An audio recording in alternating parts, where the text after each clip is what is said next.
विचारलेलं आहे. हेच प्रश्न विचारायला म्हणजे 4 आहेत. मी पारनेरला का कार्यक्रम घेत नाही श्रीनाथ. मी म्हणलं ठीक आहे, मी तयारी आहे, मग श्रीनाथांची परवानगी घ्या म्हणजे.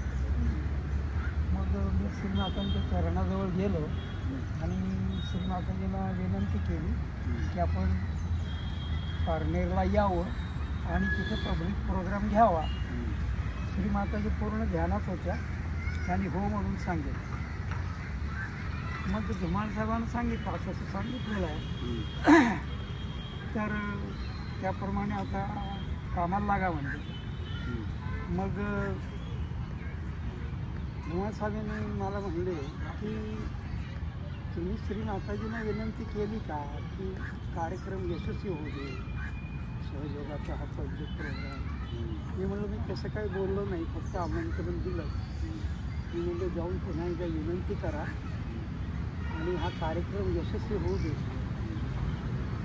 असं तुम्ही त्या चरणाजवळ प्रार्थना करा. मग मी परत गेलो. श्रीमाताजी त्यावेळेला डीप ध्यानामध्ये होते. चरणाजवळ बसलो 5 मिनटं, काही बोललो नाही. श्रीमातांच्या चरणाकडे बघत बसलो आणि थोड्या वेळाने श्रीमाताजीने डोळे उघडले आणि माझ्याकडे बघितलं. मग मी श्रीमाताजींना पुन्हा विनंती केली की श्रीमाताजी, हा जो कार्यक्रम होणार आहे पारनेरचा, तो आपल्या परंपरेत यशस्वी व्हावा अशी आपल्या चरणी प्रार्थना आहे. श्रीमाताजी म्हणजे हो होईल. त्यानंतर मी पारनेरला आलो. मला काहीच माहिती नव्हतं. धुमाळ साहेबांनी पोस्टर दिले होते, काही सहयोगाचं मटेरियल दिलं होतं छापलेलं, ते डिस्ट्रीब्यूट करायचं होतं आणि पोस्टर लावायचे होते. त्याप्रमाणे मी आणि आमच्या बँकेतला शिपाई दोघंजण पोस्टर लावायच्या कामाला सुरुवात केली. आणि जागा ठरत नव्हती, कारण आठवड्याचा जो बाजार जिथं भरत होता ते मोठं ग्राउंड होतं, पण त्या ठिकाणापेक्षा एक मोकळं मैदान आम्हाला तिथे मिळालं, बखळ म्हणून पारनेरमध्ये. तिथे जास्त लोक येत होते आणि बाजारच्या दिवशी तिथे गर्दी येणाऱ्यांची व्हायची. मग त्या बखळच्या ठिकाणी कार्यक्रम आयोजित केला श्रीमातांच्या कृपेत. करत्या करत्या भक्ता सगळं श्रीमाताजीच आहेत, आपण काहीच करत नाही. मग त्यावेळेला तो जबरदस्त अनुभव आहे. पोस्टर मी आणि शिपाई लावत होतो, शिपाई लावायचा, मी त्याला द्यायचो. असं करत करत गावामध्ये सगळे पोस्टर्स लावले. तर लावल्यानंतर माझ्या मनात आलं आता हा कार्यक्रम कसा होणार, काय सुरुवात करावी, नियोजन कसं करावं, कुणाकडे काय मागावं. मी तर नवीन होतो. तुम्हाला पण माहिती, मला काही माहिती नव्हतं. मग त्यामुळं मी असा थोडा विवंचनेत असल्यासारखा होतो. तेवढ्यात एक सद्ग्रस्त आले माझ्यासमोर आणि म्हणले काय पाहिजे तुम्हाला, कुठून आलात काय. मी त्यांना सांगितलं असं असं आहे, मी नवीनच इथं बदलून आलेलं आहे, मला माहिती नाही आणि श्रीमाताजी निर्मला देवीचं मला इथं पब्लिक प्रोग्राम घ्यायचा. त्यांनी म्हणलं नाही ठीक आहे चला. मग तुम्ही काय करता वगैरे, तर त्यांनी सांगितलं त्या शाळेमध्ये एका शिक्षक आहेत म्हणून. मग चला म्हणले मला. मग आम्ही दोघं निघालो. त्यांनी मला बाजारपेठेत नेलं. प्रत्येकाला जशी काय ऑर्डर सोडावी तसं सांगितलं की यांना हे पाहिजे, ते द्या, ताडपत्र्या द्या, किचन द्या, लाऊडस्पीकर दुसऱ्या दुकानात. आणि असं करत करत सगळी तयारी त्यांनी करून दिली. त्या दिवशी सकाळी संध्याकाळी कार्यक्रम. आणि नंतर ती व्यक्ती गेली निघून. आणि संध्याकाळी कुठून कशी मुलं आली सगळी त्यांनीच पाठवली असतील. आणि सगळं त्याने सडावेडा मारला, झाडून काढलं, सडा मारला. ते किचन ताडपत्र्या सगळ्या टाकल्या, लाऊडस्पीकर लावला. सगळं नुसतं मी बघतच होतो. मी कशालाच काही हात लावत नव्हतो, पण ते आपोआप सगळं घडत होतं. सगळं नियोजन श्रीमाताजींचं होतं आणि जणू काही त्यांचे गणच कार्य करतायत असं मला आत्ता वाटतंय आणि कळतंय. आणि त्यानंतर श्रीमाताजी आमच्या घरी थोडक्यात आम्ही लहान लहान मुलांचं एक सेंटर घेत होतो एक 4-5-8 वर्ष. तर त्यातल्या घरामध्ये फोटो होता श्रीमाताजींचा. आणि संध्याकाळ व्हायला लागली, मुलांचा उत्साह दांडगा होता. त्यातला जो सगळ्यात मोठा होता तो 5वी-6वीत असेल. त्यांनी ते हे आणलं लेझिम ढोल वाजवायला लागला तिथे येशीजवळ गावाच्या. आणि 7 वाजल्यापासून सुरू झालं. पण श्रीमाताजींना काही आगमन होईना लवकर. प्रार्थना करतोय आम्ही वाट बघतोय. आणि हे लेझिम वाजवत आहेत, ढोल वाजवत आहेत, जोर जोरात त्यांचा उत्साह मुलांचा अगदी वाढत चालला होता. आणि जसा काय गगनाला भिडला असा. आणि जवळजवळ 10 वाजता श्रीमाताजी आले. श्रीमाताजी आल्याबरोबर त्यांनी दरवाजा उघडला. श्रीमातांच्या चरणावर मी डोकं ठेवलं आणि श्रीमाताजी म्हटल्या, बावळे हे बघा राहुरीला कार्यक्रम होता त्यामुळे मला उशीर झाला, आपण आता जाऊया कार्यक्रमाच्या ठिकाणी. तर मी बसलो गाडीमध्ये. पण मुलांचा उत्साह कमी होत नव्हता. त्यांनी लेझिम ढोल ताशा सगळं वाजवायला सुरुवात केलं. आणि आमच्या कार पुढं श्रीमातांच्या कार समोरून ते निघाले. मग धुमासाहेब म्हणले, अरे उशीर होईल बावळीचं, तर चला लवकर चला आणि हे थांबवा. हे श्रीमाताजी म्हणलं नाही, म्हणजे मुलांचा उत्साह आहे ना, मग ते होऊ द्या. आणि त्याच्यानंतर 15-20 मिनटं आम्हाला त्या ठिकाणाला पोहोचायला लागली. जवळ 10:30 वाजता कार्यक्रम सुरू झाला श्रीमाताजींचा. तोपर्यंत सगळं पब्लिक थांबलेलं होतं. काय झालं कोण जाणे. गांधी भवऱ्याचे एक शिक्षक त्याने सगळ्या मॉबला थांबवून ठेवलं. कसं ठेवलं आणि काय आहे आणि तो काय सांगत होता. त्यांनी सांगितलेलं जे ऐकलं ते असं नंतर की तुम्ही आदिशक्तीचं दर्शन घेण्यासाठी आपण डोंगरावर जातो. इतकं इतकं चालतो. डोंगर खळगे खाच खळगे तुडवत काटे तुडवत आपण जातो. आणि त्या ठिकाणी आईचं ठिकाण असतं, आदिशक्तीचं देवीचं ठिकाण असतं. आज साक्षात आदिशक्ती तुम्हाला भेटायला आलेल्या आहेत, तर तुम्ही चुळबुळ काय करता. आणि त्याने असं काय काय सांगितलं, एक किस्सा अनुभव आणि पुराणातली काही दाखले दिले.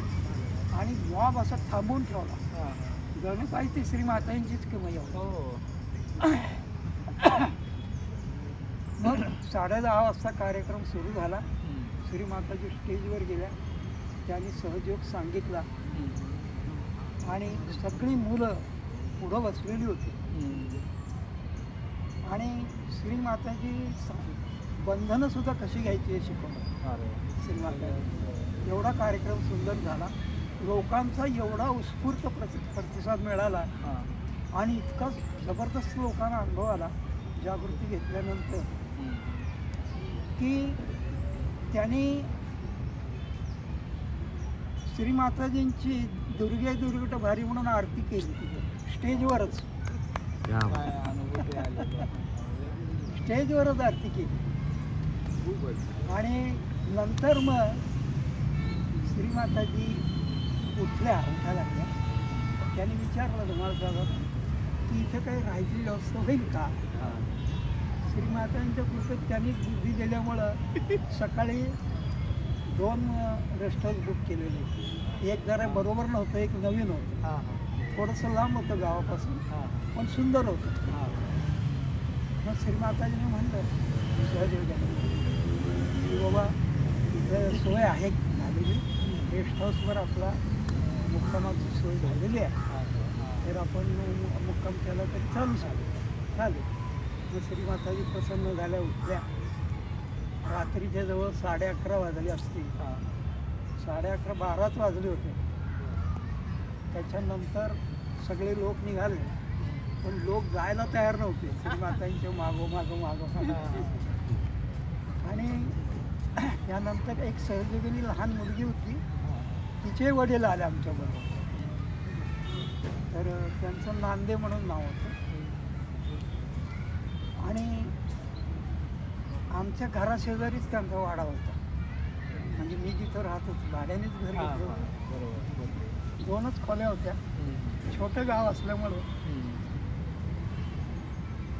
तिथं जास्त काही घराची अशी काही सोय नव्हती, पण जास्तीत जास्त जे चांगलं घर होतं ते आम्हाला मिळालं. आणि 2च खोल्या होत्या. त्यानंतर त्या मुलीने आग्रह धरला की आमच्या घरी चला. मग श्रीमाताजी म्हणल्या चला. मग ती मुलगी बसली, तेवढी सैराई बसली नांदेशी. आणि सगळेजण आम्ही निघालो. निघाल्यानंतर नांदे सरांच्या घरी गेलो. त्या वाड्यामध्ये त्यांनी श्रीमाताजींनी पाऊल टाकलं. तर एक गाय होती, मी पाळलेली गाय. तर त्याने ते धारोष्ण दूध श्रीमाताजींना दिलं. श्रीमाताजी प्रसन्न झाल्या. त्या मुलीवर तर खूपच प्रसन्न होते, कारण ती ध्यानधारणा करत होती आणि सेंटरवर येत होती. तर नंतर शेजारीच आमचं घर होतं. श्रीमाताजी म्हणलं चला. मग श्रीमाताजीनं श्रीमाताजी घरी आल्या पारनेरला. घरी आल्या आणि थोडंफार फर्निचर बँकेकडनं मी घेतलं होतं. म्हणजे त्यामुळं जरा नेटकं दिसत होतं. जसं केनिंगच फर्निचर होतं लाकडी. मग श्रीमाताजी त्यावर बसल्या, प्रसन्न होत्या श्रीमाताजी. समोरच श्रीमाताजींचा फोटो होता. श्रीमाताजी बसल्या बसल्या म्हटल्या, अरे आम्ही तरी इथं बसलोच आहोत की. तर मग त्यावेळेला म्हणजे रात्री 12 तर वाजूनच गेले. आणि श्रीमाताजी मुक्काम करणाऱ्या होत्या अहमदनगरला, असं आम्हाला सांगितलं गेलं. त्यामुळं स्वयंपाकाचं वगैरे असं काहीच केलं नव्हतं. आणि त्यामुळं हे झालं इथं. तर माझ्या मिसेसनी आणि वहिनीनी तिथं पोह्याची व्यवस्था केली. एक आणि पोहे आणले. तर बाहेर बरेच लोक बसले होते, 3-4 घालायला तयार नव्हते. समोर सगळ्या पुष्कळ होते. त्यात सगळ्या धर्माचेच होते. आणि त्यावेळेला काही कळलं नाही, काही नाही. मी सांगायचं मिसेसला पोहे द्या, पोहे द्या. ती एक हे द्यायची ताटली, त्याच्यामध्ये चमचा, आणि ते पोहे मी सर्व करत होतो. आणि चालूच होतं, ते संपत नव्हतं. किती झाले? 200 झाले, 300 झाले, जवळजवळ 400 लोक झाले. त्याच्यानंतर पण आधी आम्ही श्रीमाताजींना दिली. श्रीमाताजींना पोहे दिले, बिस्किट वगैरे आणली, केळी आणली. केळी काही खात नाही म्हणल्या. मग बिस्किटं आणली, भरपूर बिस्किटं श्रीमाताजींची कृतीत आणली. आणि पोहे आणले. मग ते पोहे श्रीमाताजींनी खाल्ले, खूप प्रसन्न झाल्या श्रीमाताजी. आणि त्यानंतर जवळजवळ तिथं 1 तास गेला. जे शिक्षक होते, गांधी भोयरेजी शिक्षक होते, तेही आले होते. त्यांनाही श्रीमाताजींनी जागृती दिली. आणि त्यांनी म्हणला नाम द्या, नाम द्या, नामासाठी आग्रह धरला. श्रीमाताजी म्हणल्या नाम हे तुम्हाला साक्षात मिळालेलं आहे, नामाची काय गरज नाही. हे नामाच्याही पुढचं आहे, तुम्हाला साक्षात परमेश्वर मिळालेलं पाहिजे परमपूज्य. तरी त्याने आग्रह धरल्यावर श्रीमाताजीने त्यांना मंत्र दिला, म्हणा माता सीताराम हा मंत्र. त्यांना एकदम जी काय समाधी लागली त्याच्यातनं एकदम ते जागृत झाले असे. आणि त्याने आवाज केला, म्हणजे काय जे असेल ते त्रास निघून गेले. त्याच्यानंतर श्रीमाताजी सगळ्या मुलांनी दर्शनं झाली, सगळ्यांची दर्शनं झाली. श्रीमातांच्या चरणावर डोकं ठेवायला मिळालं आणि चरणाखाली त्यावेळेला हात ठेवायचे, दोन्ही हात, आणि चरणावर डोकं ठेवायचं अशी पद्धत होती. त्याप्रमाणे ते मिळालं. ते काय हालूच वाटत ना. ती चैतन्याची गंगा जी डोक्यातनं यायला लागली, व्हायला लागली, आणि तो आनंद वाटायला लागला की ते डोकं तिथून का उचलावं असंच वाटे ना. पण उशीर व्हायला लागला. बाकीचे होते ज्यांना दर्शने घ्यायची आलेली मुलं, बरं त्यांच्या माता भगिनी सगळ्याच त्यांनाही पाहिजे होतं. त्यामुळे उठलो, साईडला बसलो, सगळ्यांचं दर्शन झालं. दर्शन झाल्यावर निघालो आम्ही. चला म्हणजे आता इथं रेस्ट हाऊस असेल तिथे मुक्काम जाऊया. मग धुमारांनी गाडी काढली, आम्ही गेलो. गेल्यानंतर रेस्ट हाऊसला पोचलो. रेस्ट हाऊस नवीनच होतं, सुंदर होतं, आणि तिथं किचन होतं, एक बेडरूम होतं, हॉल होतं, आणि नवीन असल्यामुळं सगळंच चकाचक. हे सगळं श्रीमातांच्या योजनेमुळं झालं. नंतर श्रीमाताजींना निरोप घेतला आम्ही. रात्रीचं जवळजवळ 1 वाजला असतो. श्रीमाताजी बरोबर वहिनी होत्या. त्याच्यानंतर श्रीमाताजींनी त्याचं मुक्काम केलं. आम्ही घरी आलो. आणि बघतो तर अर्धा किलो पोहे भिजवलेले त्या पाटीमध्ये होते, आणि अर्धा किलो केलेले पोहे, 1 किलोच पोहे आणलेले, आणि त्यामध्ये 300-400 लोकांनी ते पोहेचा आनंद घेतला, पोहेचा स्वाद घेतला. हे अन्नपूर्णा मातेचं साक्षात दर्शन केलं.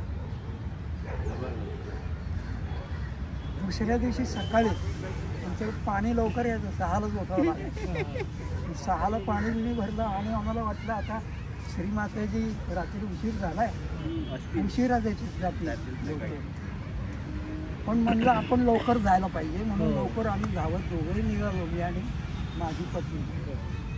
आणि आमच्या घरापासून जवळच चालण्याच्या अंतरा इतकंच रेस्ट हाऊस होतं. इथं आम्ही दोघंही निघालो, आणि समोरून श्रीमाताजींची कार होती. श्रीमाताजीने आम्हाला बघून कार थांबवली आणि म्हणाल्या, बावळे, मला चुटपुट लागली होती की तुमची गाठपट्टी केली. श्रीमातांच्या चरणी डोकं ठेवलं. त्यांनी सांगितलं मला, हे बघा, उद्या पंढरपूरला महाशिवरात्रीची पूजा आहे, त्याला सगळ्यांनी यायचं. श्रीमाताजीने बरं म्हणलं. आणि श्रीमाताजींची कार गेल्यानंतर आता जायचं कसं? त्यावेळेला हेडकेश्वरकडे चार्ज देता यायचा. त्याप्रमाणे हेडकेश्वरला चार्ज दिला आणि आम्ही निघालो. रविवारी सकाळी निघालो. पूजा केव्हा आहे काय काहीच माहीत नव्हतं. आणि सोलापूरला 6 तास लागायचे त्यावेळेला. आणि असं करत आहे गाड्या मिळणं आणि गाडी बदलून अहमदनगरला सोलापूरला यायला, सोलापूरवरून परत पंढरपूरला जायला संध्याकाळ झाली आम्हाला. संध्याकाळी 6:30-7 झाले. आम्ही टांगा करून त्या वाळवंटात पोचलो. वाळवंटात पूजा होती महाशिवरात्री. आणि टांगा करून आम्ही गेलो. वाळवंटामध्ये वेगळे हे लावलेले होते गाडे. प्रत्येक गाड्यामध्ये वेगळा लाऊडस्पीकर, प्रत्येकाचा आवाज वेगळा. नुसता गोंधळ आणि गोंगाट, गाण्यांचा गोंगाट, माणसांचा गोंगाट आणि प्रचंड गोंधळ. त्या याच्यामध्ये आम्ही टेंटमध्ये पूजा होती पंढरपूरच्या वाऱ्यावर. त्या पूजेसाठी आम्ही आत गेलो. मी आणि मिसेस नमस्कार केला. श्रीमाताजीने विचारलं, आले का सगळे? पुन्हा नमस्कार केला आणि बसलो आम्ही पूजेला. ती पूजा, तो आनंद आजही वर्णन करता येणार नाही. आणि ती पूजा इतकी गहनतेमध्ये झाली. श्री शिव महाशिवरात्री, श्री शिवांची. त्याच्यानंतर बाहेर निघालो.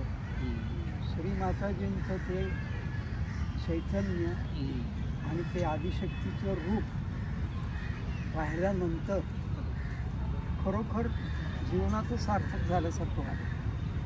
पूजा मिळाली, आदिशक्तीचं दर्शन झालं, शिवस्वरूपात पूजा मिळाली. धन्य धन्य वाटलं आम्हाला. बाहेर येऊन एक जण समोर आला. माझी इच्छा होती दर्शनाला जाऊ, पण श्री माताजी पूजा झाल्यानंतर कोणालाही दर्शन देत नाही. त्याचा नियम आहे. ती मला काही माहिती नव्हतं. पण माझ्या पुढे एक व्यक्ती गेले आणि त्यांनी चरणावर डोकं ठेवायला परवानगी मागली. श्री माताजींनी सांगितलं, तुम्ही अगोदर सहस्त्रारात दर्शन घ्या, मी तिथंच तुम्हाला भेटेल. ते वाक्य माझ्या मनामध्ये डोक्यात बसलं. आणि तेव्हापासून म्हणलं की श्री माताजी आपल्या हृदयातच आहे, आपल्या डोक्यातच आहे आणि आपल्या चित्तातच आहे. आणि अशा रीतीनं आम्ही परत पारनेर मुक्कामाला परत.